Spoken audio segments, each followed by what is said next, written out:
Baik, assalamualaikum warahmatullahi taala wabarakatuh. Bertemu lagi dengan saya, presenter dari podcast Nurul Huda. Seperti rutinitas kita sebelumnya, kita akan berbincang-bincang dengan salah satu narasumber yang memang kita undang dalam setiap pertemuannya.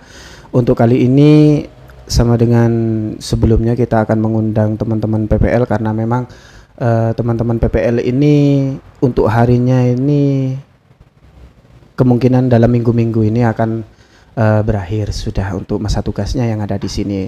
Jadi pada kesempatan kali ini kita akan berbincang-bincang dengan Mas Wahyu. Oke, Mas Wahyu. Oke. Kita tanpa lama-lama ya maksudnya saya. Jadi mungkin langsung bisa diperkenalkan untuk Mas Wahyu dari nama, alamat juga dari jenjang pendidikan awal sampai sekarang. Oke. Siap.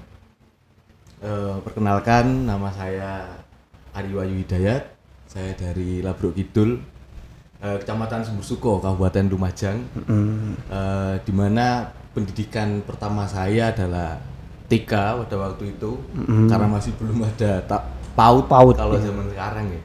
Kemudian melanjutkan ke tingkat MI, Madrasah Ibtidaiyah. Terus kemudian Madrasah Sanawiyah. Kemudian saya melanjutkan untuk punya pikiran untuk mondok di daerah Kencong, Jember. Nah, sedikit kisah menarik. Waktu saya mondok di sana, kan dari latar belakang keluarga tidak ada yang pernah mondok. Kemudian saya punya kepikiran untuk mondok. Dari saudara saya diiming-imingi mondok saja enak di sana. Kan dari dulu bisa adalah bermain sepak bola. Terus kata saudara saya, mondok saja, di sana ada teman saya yang katanya bisa main sepak bola. Terus katanya di pondok bisa keluar kemana-mana seenaknya. Iya. Bisa pinjam sepeda kemana-mana. Kan saya tertarik untuk mondok kan gitu. Berangkatlah saya ke pondok saya pada waktu itu, ke Asunia. Asunia ya. Ke Asunia. Pas sampai sana ternyata enggak boleh keluar. Terus kata temannya yang mau dikenalkan ke saya, katanya bisa bermain sepak bola, ternyata supirnya kiai. Hadam lah kalau kita kalau bahasa anak pondok itu hadam seperti itu. Kemudian saya melanjutkan pendidikan SMA saya di sana, MA pada waktu itu, dapat 5 tahun. Kemudian saya pulang ke rumah. Boyong sudah. Setelah lulus SMA, kuliah di sana tapi tidak betah. Oke. Kemudian pulang ke rumah, sempat bekerja ke pabrik, bangunan dan lain-lain. Kemudian saya ditawari beasiswa oleh guru saya waktu ngaji kecil dulu, untuk ikut beasiswa di Syarifuddin ini. Akhirnya ada di Lembaga Syarifuddin. Ya. Oke, itu pengalaman dalam mondok ya. Jadi mondok. sedikit lucu ya, karena memang kalau di pondok itu nggak ada ceritanya pondok itu sebenarnya yang bebas banget ya, nggak ada istilahnya. Tapi kalau mungkin ada program sepak bola atau itu memang ada biasanya. Terus berarti memang yang melatar belakangi sampean itu ngambil jurusan atau prodi PGMI memang karena beasiswanya adanya itu ya. Tapi sebelumnya memang tidak mau kuliah apa kayak gimana? Sebenarnya sudah tidak ada pikiran untuk kuliah. Karena sebelumnya memang sudah pernah kuliah dan sudah malas lah istilahnya gitu. Karena sudah berumur juga. Kalau kata saya sendiri nggak tahu kata orang. Kalau menurut saya kan 23, 22 kan waktu kuliah dulu saya umur 22 pas waktu itu. Sudah waktunya nyari uang dan punya penghasilan untuk dikasihkan ke orang tua kayak gitu. Kalau melihat lingkungan kan di rumah teman-teman sudah bekerja, sudah bisa beli ini. Tapi saya itu punya pikiran nggak apa-apa wis, intinya saya berjuang dulu untuk pendidikan saya dulu. Oke. Yang lain diusahakan. Kalau sebenarnya kalau misal masalah umur itu sebenarnya relatif sih Mas. Kalau di dunia kuliah itu yang kalau di SD kita yang nggak bisa. Jadi kita kalau umur sudah 20 tahun nggak bisa masuk SD sudah. Tapi kalau di kuliah itu umur berapapun kita masih bisa. Bahkan ini sedikit cerita ya. Mungkin bisa diambil hikmahnya atau bagaimana buat motivasi aja. Abah saya, orang tua saya itu adik semester saya. Bapak saya adik semester saya. Jadi beliau ketika skripsi itu bimbingannya saya. Maksudnya yang bimbing gimana? Padahal prodinya beda. Bapak saya di Unilu, saya di UPM Pancamarga Probolinggo. Saya jurusan bahasa Inggris, jadi saya skripsinya bahasa Inggris. Tapi beliaunya itu ilmu hukum.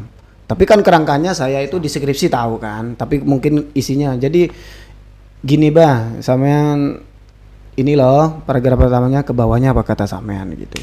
Jadi saya yang membantu abah saya. Kalau masalah umur sebenarnya tidak apa-apa sih. Yang penting kita ada kemauan kan gitu. Masalah usia Gak ada jadi masalah. Kalau di kuliah gak ada jadi masalah. Bahkan kalau di kuliah itu mau yang tua yang muda itu semuanya sebutannya mahasiswa semuanya. Oke, terus sampean memang pembagian tempatnya memang kebagian di sini atau pernah rolling atau bagaimana? Karena teman sampean yang dua sebelum sampean itu mereka curhat kalau mereka itu rolling. Kalau saya asli di sini memang tidak punya keinginan untuk tukar karena cari pengalaman kayak gitu. Lebih banyak relasi teman-teman kan gitu kan. Nah, ya. Kayaknya asik kayak gitu. Ya. Jadi termotivasi kayak gitu jadi enggak pengen ada wilayah baru ya? Ya. Wilayah baru ya. Wilayah baru untuk maksudnya wilayah baru untuk sampean relasinya di wilayah baru gitu ya. Gitu. Ini sedikit menarik, saya tanya tadi katanya sampean itu dalam keluarga itu tidak ada background untuk pondok pesantren lah, tidak ada benar. Tetapi kenapa mulai dari tingkatan bawah itu sampean sudah sekolahnya yang berbau agama? Kayak MTS gitu tuh. Kenapa kok nggak SMP kayak gitu tuh? Biasanya kalau ada background pondok pesantren itu dalam keluarga pun itu menganjurkan kita ke lembaga apa istilahnya negeri lah istilahnya kayak SD, SMP kayak gitu itu. Baru kalau ketika memang kita itu pindah ke pondok pesantren itu biasanya sesuai apa yang memang ada di sana. Kalau misalnya pondok pesantrennya itu memang besar, kayak ada pesantren itu yang salah satunya saya dulu pernah mondok di Nurul Jadid Paiton Probolinggo itu memang ada MTS, MTSN dan juga SMP. Jadi kita tinggal pilih mana yang kita mau masuki.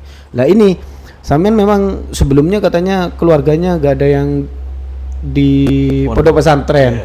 Tapi sampean masuk pondok pesantren karena memang ada tawaran lah istilahnya. Tapi sebelumnya di jenjang pendidikannya di bawahnya itu sampean itu berbau agama. Itu kenapa kok ambil di situ? Kenapa kok tidak di SMP atau SD atau kayak gimana?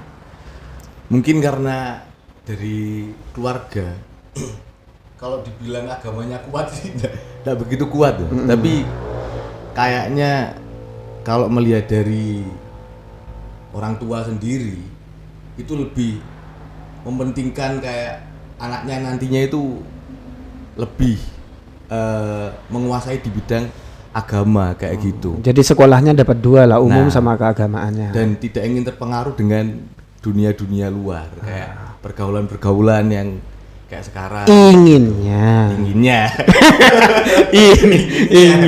ya. Ya gitu.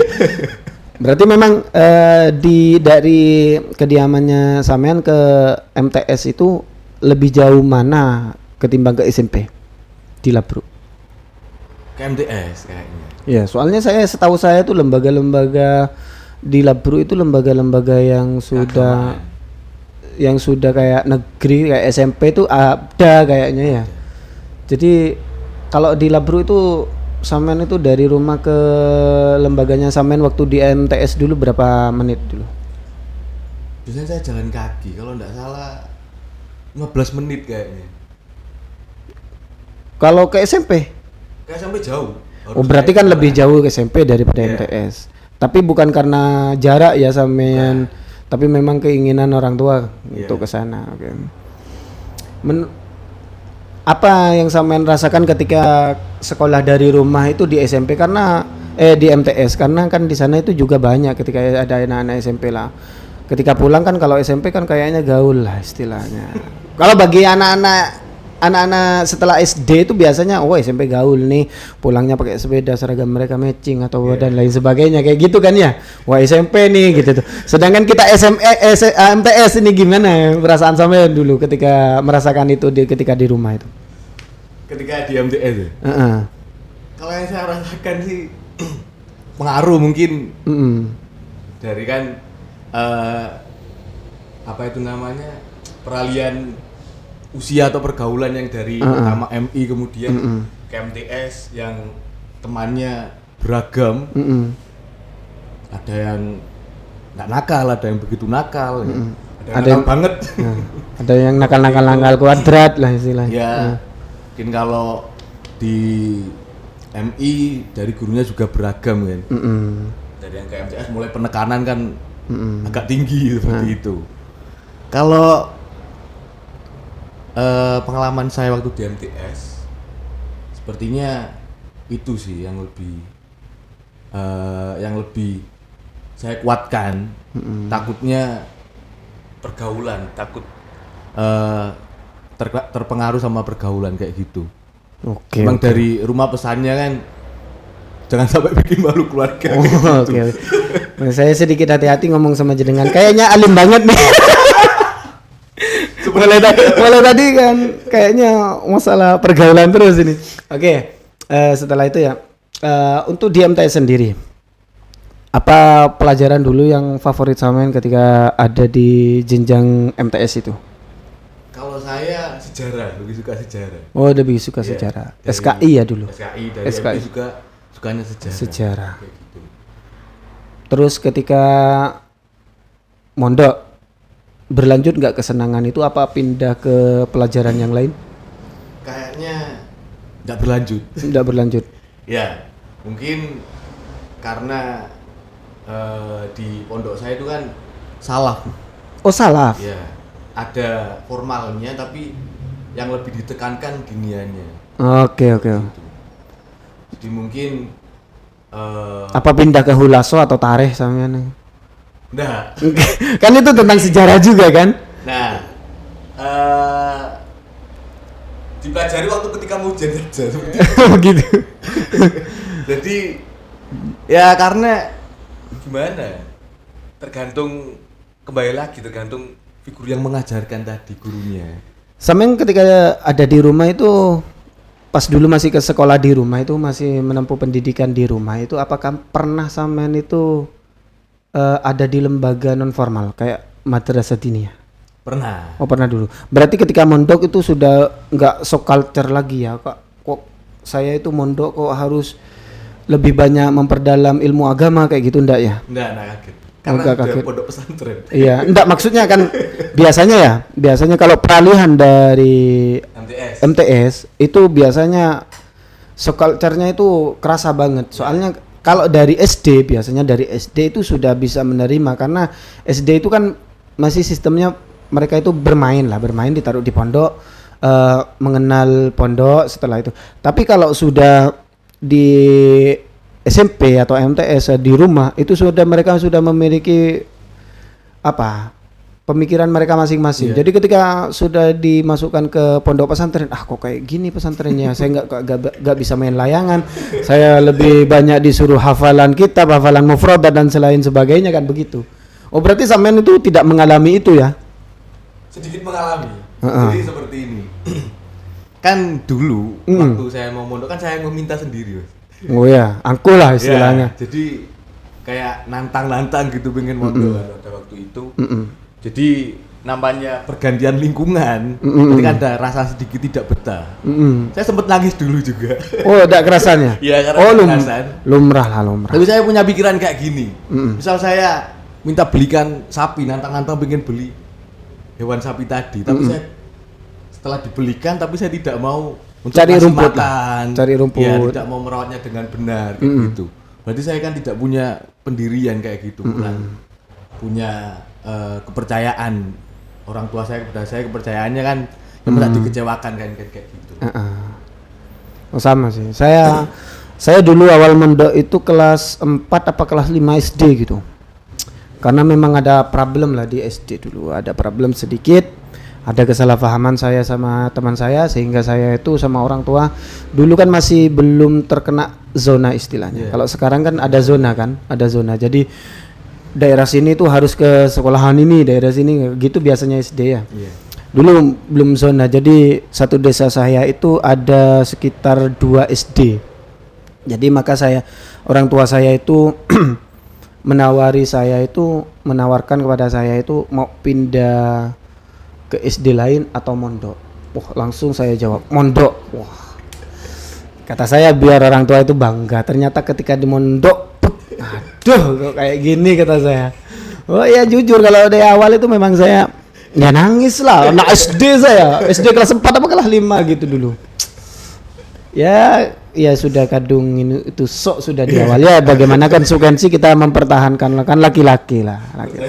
Ya berarti. Oke, itu kan sedikit pengalaman tentang kita. Jadi sebelumnya apakah Samen punya pengalaman di dalam dunia pendidikan mengajar? Belum. Ada sih sebenarnya.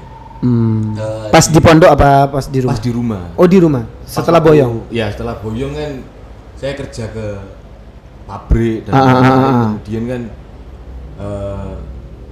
nganggur. Ya.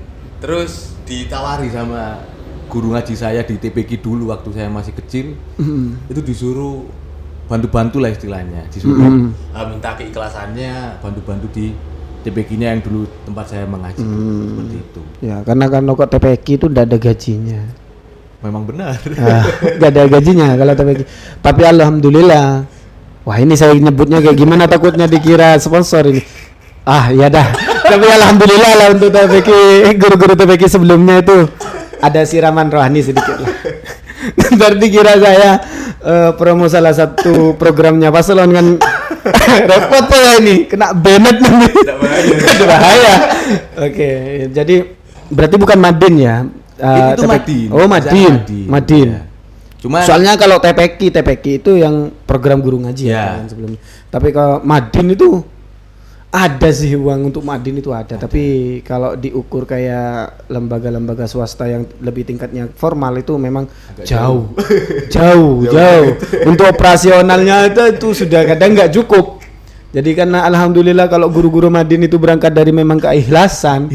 Ya sudah itu sudah. Berarti ada sedikit pengalaman untuk mengajar lah. Berarti nggak punya soft culture di ketika ngajar pertama kali PPL di sini berarti? Ada sih. Kayak kagetnya itu mungkin karena bahasa ya. Karena saya Madura. Peralihan bahasa. Oh ya. Kayak gitu. Mungkin masalahnya cuman kendala bahasa kayak gitu. Sama sih kalau di Madura itu kan bahasa nggak diayak. Yang penting halus kasar itu yang penting kita bagaimana kita bersikap pada seseorang sebenarnya sih. Bukan masalah halus tutur katanya aja tetapi tingkahnya buruk ya percuma saja. Jadi cuman penyampaian tapi kan ketika pembelajaran itu kan pakai bahasa Indonesia kan. Dengan culture yang di sini notabene itu lebih banyak bahasa Madura bagaimana? Menurut Samen penyerapannya muridnya Samen pegang kelas berapa? Kelas 6. Kelas akhir ya? Iya. Kelas atas sudah? Kelas atas. Bagaimana itu? Karena kayaknya ya agak sulit lah ini. Kalau sulit enggak. Lebih menguras tenaga saja. Iya, menguras kesabaran.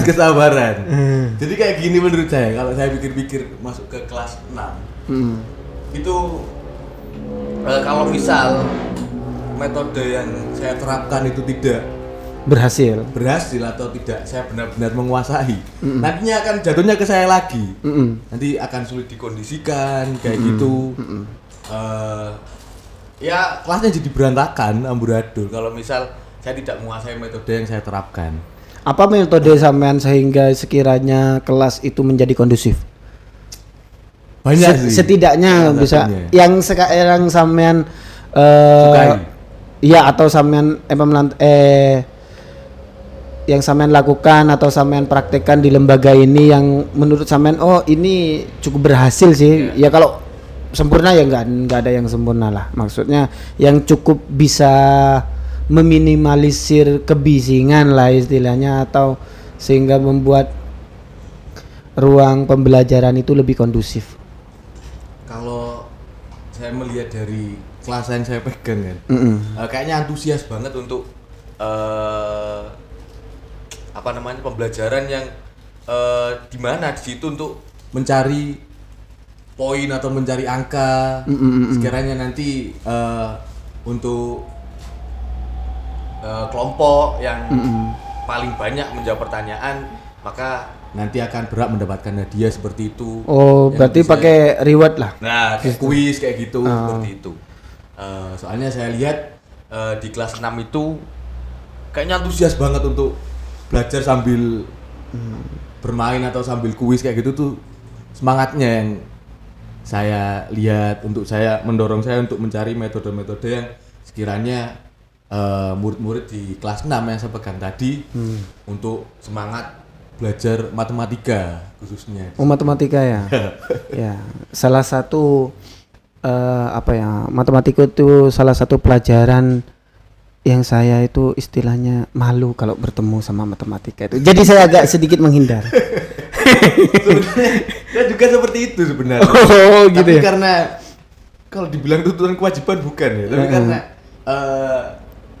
kalau PPL kan semuanya diserahkan lembaga, jadi di mana kita harus bukan mengayomi tapi setidaknya memberi contoh. Nah, saya memberi contoh. Kemudian saya dari guru yang ngajar matematika pada waktu itu, saya disuruh mengajar matematika dengan matematika ya Pak.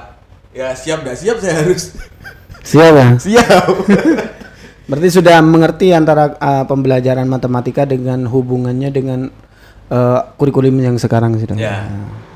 Karena kayaknya ya, sekarang itu matematika itu lebih dijabarkan lagi kayak bilangan satuan, puluhannya kayak gitu kan ya. Kalau dulu tinggal dijumlah ke bawah kayak 10 tambah 10 itu 20 kayak gitu. Kalau sekarang 10 tambah 10 berarti 5 ditambah 2 ditambah 3 sama dengan 10 gitu kan ya kalau sekarang ya. Ya. Maksudnya pemerintah agar ada kita itu murid itu bisa mengerti bilangan satuan dan puluhan katanya. Tapi dulu meskipun tidak kayak gitu sudah mengerti kok. Sesuai berjalannya waktu. Gimana menurut Samen effortnya itu Samen itu mengajar kelas 6 itu cukup menguras tenaga. Cukup menguras tenaga sekali. Apa tidak mau sekali-kali itu mencoba adrenalin itu mengajar di kelas 3 SMA? Karena effortnya tuh jauh lebih sana. Karena orang mempunyai kesulitan sendiri-sendiri. Iya, karena kalau kadang begini. Kalau MI kelas 6 melihat guru yang lebih tua itu sudah memang kelihatan guru. Tetapi kalau di SMA guru itu kayaknya karena menganggap mereka sudah dewasa kayaknya temen ini sudah gitu. Itu biasanya effortnya di sana. Jadi ada memang harus kita sebagai guru punya metode masing-masing ataupun kita harus tahu jam-jam atau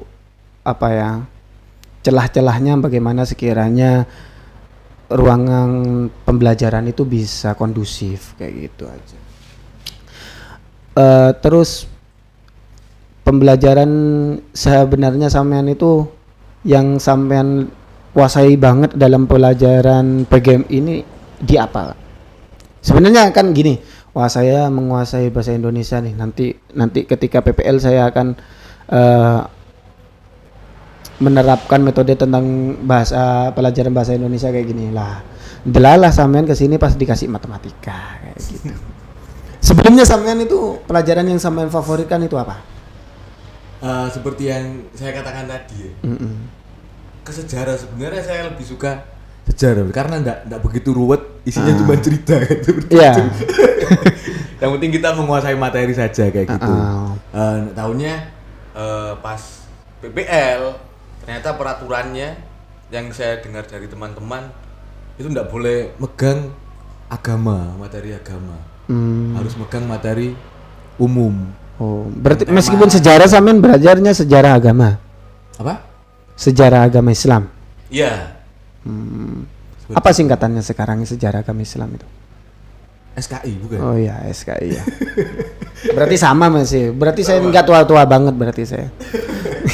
Enggak kan lah dulu ya saya waktu SD itu masih kayak PPKN, sekarang sudah jadi PKN kayak gitu kan ya. Jadi takutnya sudah berubah sekarang. Wah, berarti kan sudah tua banget saya nanti. Oke. Terus saya meminta pendapat sampean ini tentang ruang lingkup guru ataupun lembaga yang ada di MI, karena sampean itu pegang MI masuk dalam lembaga MI Bustanul Ulum ini. Dari segi gurunya gitu tuh gimana, apakah mereka itu ada yang judes, humble atau kayak gimana? Nggak apa-apa, penilaian sampean di sini, nanti saya cut kok, saya kasih tuh gitu lama tapi subtitle di bawah gitu tuh. Bu guru ini gini gitu ya. Nggak apa. Kalau dari gurunya, dari gurunya sih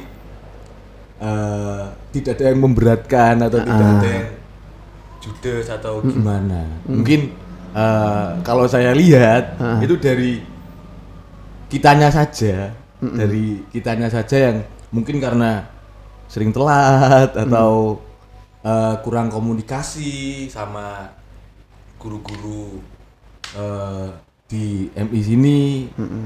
Jadi kayaknya membuat itu kurang dekat saja. Oke. Seperti itu. Kalau untuk apapun yang kita tanyakan, pernah berarti jenengan itu tidak begitu dekat dengan guru-guru yang lain berarti? Iya, soalnya saya rasa karena kembali lagi bahasa yang takut saya. Nanti saya kalau memang sampean ada perlu bantuan pendekatan biar saya yang bantu. Nanti saya pilihkan siapa yang mau didekati gitu. Pokoknya pendekatan ini secara sosial. Oke, dari ruang lingkup yang general lah ya istilahnya. Kalau dari guru sini kan pesannya kepada teman-teman BBL tuh selalu bilang, nanti kalau misal sudah tidak bertugas di sini bisa mampir komunikasi. Berarti sudah punya nomor WA-nya guru-guru ya? Ada berapa? 3 mungkin. Oh, dipilih ya. Oke, enggak apa-apa. Ya, enggak apa-apa. Berarti itu ya untuk harapannya ke depan. Oh, ini saya mau tanya. Untuk kepala madrasahnya sudah kenal berarti ya? Sudah Siapa? Bapak Abdul Qadir.